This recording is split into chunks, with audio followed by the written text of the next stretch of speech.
Halo semuanya, umat kantoran, bertemu lagi di channel anak kantoran pada sesi kebelet tutorial, belet-belet tutorial dong. Nah, umat kantoran, hari ini aku ingin memberikan sebuah tutorial baru lagi di BMC Remedy ya, yaitu terkait dengan LDAP atau Like Directory Active Protocol gitu. Oke, kita next aja untuk mempersingkat waktunya. Nah, LDAP itu apa sih?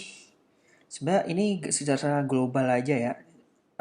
LDAP itu yang tadi saya cerita adalah Lightweight Directory Access Protocol, yaitu adalah protokol yang digunakan untuk mengakses berbagai informasi dalam suatu direktori. Dan LDAP ini itu dikembangkan atas dasar X500 tapi lebih mudah dan mendukung TCP/IP gitu. Lalu statement kedua, LDAP ini tuh merupakan bagian dari Internet Protocol, teman-teman. Nah, LDAP ini tuh dipakai untuk mengakses sebuah direktori, karena namanya tadi kan lightweight directory, direktori yang ringan gitu kan ya. Misalnya direktori telepon, direktori email, suatu perusahaan, dan sebagaimana mestinya dari sebuah direktori itu.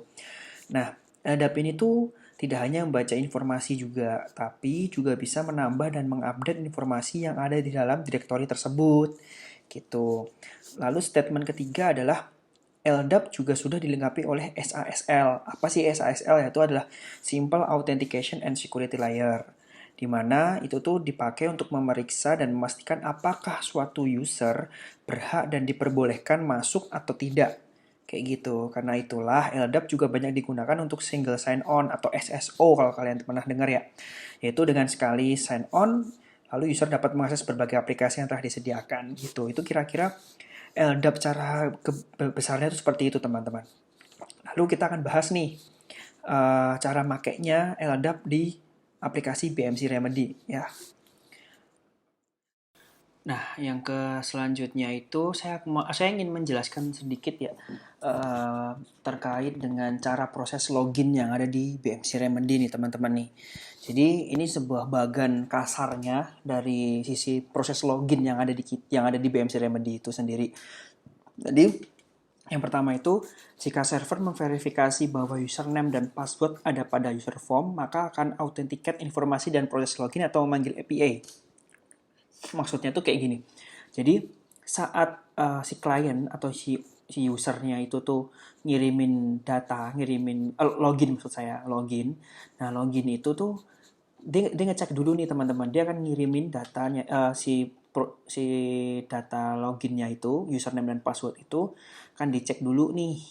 Nah, saat ngeceknya itu tuh ngeceknya kemana? Ke user form. Jadi bukan di CTM People ya teman-teman. User form itu maksudnya itu nama formnya namanya user namanya. Jadi kalau proses login itu ngeceknya tuh di form user atau user form bukan di CTM People kalau teman-teman BMC tahu. Kalau teman-teman orang yang sudah tahu BMC kalau sering ngecek people kan di CTM People memang, tapi kalau proses loginnya, proses authentication loginnya itu ada di user form kayak gitu. Nah, dia ngecek dulu di sana. Nah, kalau nanti tuh ada, berarti dia langsung akan bisa melakukan informasi proses login dan proses pemanggilan API. Pemanggilan API itu maksudnya pemanggilan API kalau kalian login API, get token lah katakan gitulah, get token API lah kalau kalian. Nah, itu kan proses login ada dua ya. Ada secara defaultnya kan ada login sama proses call API itu sendiri. Nah, prosesnya itu tadi air system user, lalu prosesnya seperti ini, lurus saja, maksudnya seperti itu. Kan data user form itu kan adanya di database server karena form itu kan sebenarnya kan di BMC itu table data-datanya yang ada kayak data si people-nya itu kan recordnya, jadi isian dari table-nya itu. Jadi dia ngecek, oh ada di user form, balik langsung cerut, langsung bisa ngirimin informasi authentication proses login itu atau pemanggilan API tadi. Nah, yang kedua adalah saat user melakukan login ke AR system melalui klien atau saat klien isu di API call ke AR system server akan melakukan verifikasi username dan password. Yang tadi saat user tuh melakukan login tuh, yang tadi itu saya cerita tadi tuh, AR systemnya kan ngecek tuh si usernya tadi kan ngirim, habis itu ngecek di air system servernya. Kalau tadi itu ada, akan melakukan verifikasi dari username dan password yang tadi dia kirim tadi itu. Nah, saat dia kirim, ini contoh, ini statement kedua itu maksudnya tuh kalau kita ada config dari LDAP-nya ya teman-teman. Kalau ada config dari LDAP-nya, itu setelah dia ngecek, oh ini dia ngirimin nih username dan password nih, ya kan. Nah, dia akan ngirimin ke statement 3, uh, ini jika informasi tidak ditemukan di user form, AR system akan memberikan sebuah authentication request ke plugin server. Maksudnya, kan kalau LDAP itu, kalau kita tuh setting LDAP, itu password yang ada di remedy itu tuh biasanya tuh kosong ya teman-teman ya. Biasanya tuh kosong. Jadi harus kosong, maksud saya. Harus kosong karena dia passwordnya nanti ngikut dari password LDAP, bukan password lokal. Jadi kalau kalian tuh create data dari LDAP itu pasti passwordnya kosong. Karena kita ngambil datanya dari LDAP. Kayak gitu. Kalau nanti tuh di sana tidak ada, dicek nggak ada nih informasinya nih. Nah, nanti tuh akan ngirimin ke plugin servernya sini nih, yang ada area library sama area PA. Nah, setelah jika nih requestnya tuh pas atau oh ada nih dari plugin server nih, maka akan menuju ke plugin instance, di mana akan ditujukan lagi ke external authentication source-nya ini atau LDAP repository-nya atau dan lain-lainnya yang mirip-mirip dengan LDAP repository. Nah, kalau dia sudah ada nih, kalau dia sudah dikirimkan, nanti itu akan statement terakhir nih, mengirimkan authentication information kembali ke sempet ke AR system. Maksudnya sempet itu ngirimin pet yang sama tadi ke AR system kembali, agar bisa dilakukan proses login tadi. Kayak gitu, kurang lebihnya adalah proses loginnya seperti itu. Di ngecek ke user form dulu, user formnya kalau ada ya berarti bisa langsung login, berarti dia lokal tadi itu. Kalau dia tidak ada, dia akan ngecek dulu ke pluginnya ngirimin pluginnya ngecek, kalau ada berarti langsung ngirimin ke ke LDAP repository. Kalau sudah dikirimkan, balikin datanya biar bisa diproses ke sistem servernya. Gitu prosesnya kira-kira ya teman-teman. Oke, nah cara konfigur LDAP-nya tuh path-nya di mana sih? Nah, path-nya tuh kayak gini. Jadi ada kalian buka Air System Administration, lalu pilih Air System Administration Console. Nah, di situ tuh nanti akan muncul menu baru, yaitu pilih sistem. Lalu habis pilih sistem itu kalian pilih LDAP, lalu pilih yang area configuration. Kita di sini ada dua, ada RDBC configuration sama area configuration. Kita ke area configuration dulu aja. Oke, setelah itu kalian klik area configuration. Nah, nanti tuh akan muncul sebuah form seperti ini ya teman-teman. Jadi nggak ada button refresh ya di situ ya teman-teman nanti ya. Jadi langsung aja nanti kalau sudah ada sebelumnya nanti akan muncul di dalam tabelnya configuration list tadi. Tapi kalau nggak ada kosong ya berarti ya kosong. Nah, cara bikinnya kalian teman-teman langsung isi aja, nggak ada nggak ada new gitu, nggak ada. Nanti new-nya nanti pas waktu save aja.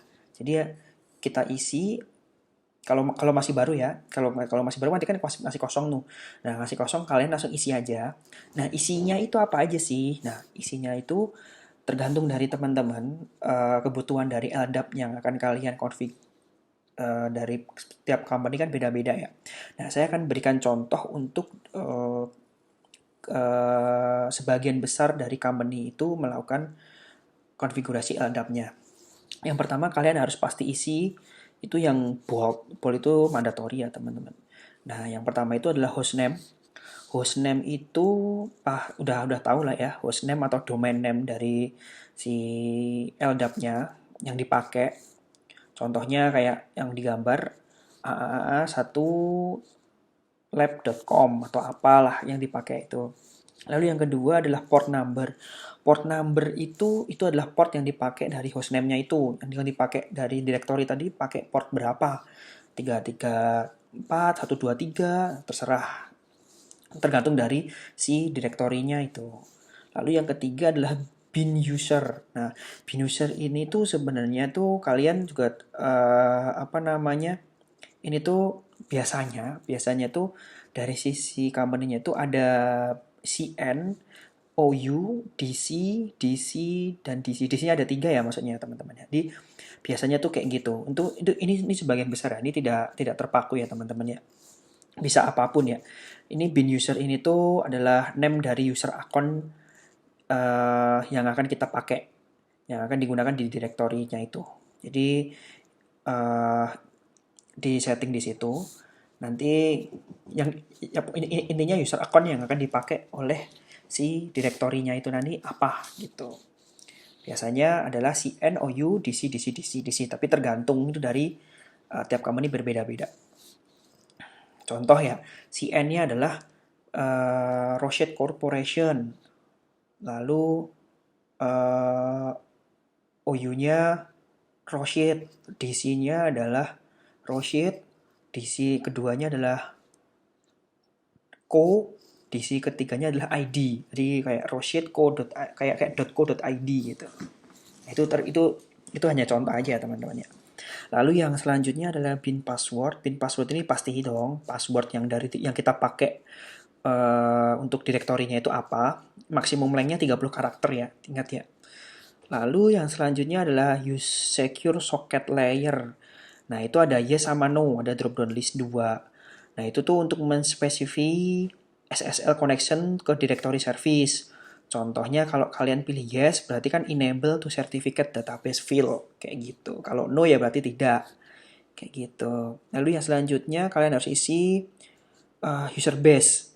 Di user and group information-nya adalah user base, yaitu user base itu apa sih? User base itu tadi tuh isiannya sebenarnya tuh hampir sama, biasanya tuh mirip-mirip isiannya tuh dengan yang ada di bin user kayak gitu. Bedanya tuh kan kalau yang di bin user tadi kan CN, OU, DC, DC, DC gitu kan ya.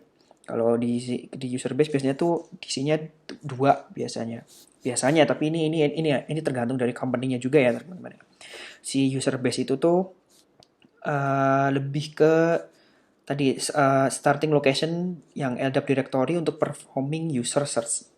Jadi kayak yang akan kita pakai user yang akan kita pakai untuk directory nanti kayak gitu. Nah, habis itu ada user search filter. Nah, user search filter ini tuh apa namanya? User dari si LDAP-nya itu yang akan kita pakai untuk melakukan searching, untuk melakukan filter qualification gitu ya. Kayak contohnya tuh kayak gini.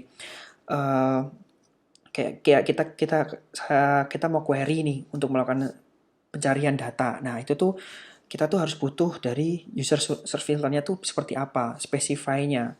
Mau dispesifikkan seperti apa. Kita mau ambil data nih ya kan, mau ambil datanya dari si direktori itu kan. Nah, direktori itu nanti tuh kita mau dikualifikasinya seperti apa, mau dispesifikkan seperti apa. Nah, contohnya biasanya itu adalah same account name-nya sama dengan user. Biasanya yang akan kita cari adalah usernya. Karena biasanya kan kalau kita pakai itu adalah data-data usernya doang ya. Jadi yang kita pakai itu biasanya tuh untuk melakukan query-nya itu adalah user, sama dengan user, same account name sama dengan user gitu. Itu mungkin, nah itu tuh dari semuanya ini semuanya itu yang saya sebutkan tadi itu adalah bias yang harus diisi ya teman-teman ya. Sisanya itu bisa kalian abaikan tergantung dari kebutuhan dari company-nya itu ya. Saya tegaskan ya, tolong di note, tergantung dari kebutuhan company-nya. Tapi secara garis besar yang harus kalian isi itu adalah seperti itu. Jadi dan isinya tuh bukan kalian ngisi ya. Yang ngisi itu adalah kalian dapat informasinya dari sisi pihak ketiganya atau si company-nya, user company-nya itu. Jadi kalian harus mengajukan permintaan untuk kalian mau config LDAP. Oke, kalau gitu aku minta hostname-nya, port number-nya, bin user-nya, bin password-nya, lalu user base-nya, user search filter-nya. Itu biasanya kalian harus minta itu dan mereka pasti udah tahu. Nggak mungkin loh kita nggak punya. Nah, kalau nggak punya kan nggak mungkin. Yang butuh kan kita ngambil data dari ke mereka, bukan kita yang menyediakan datanya kayak gitu. Nah, dari sini mungkin saya akan mungkin penjelasan saya mungkin cukup sampai sini ya teman-teman ya. Mungkin kalau kalian ingin lebih detailnya lagi, tulis di kolom komentar mau apa lagi atau lebih detail lagi terkait LDAP atau lainnya, boleh juga. sampaikan aja biar nanti aku bikin materi-materinya kembali. Kalau ada kurangnya saya minta maaf. Semoga jadi ilmu baru untuk kalian. Selamat mencoba dan selamat bertutorial Ria. Terima kasih.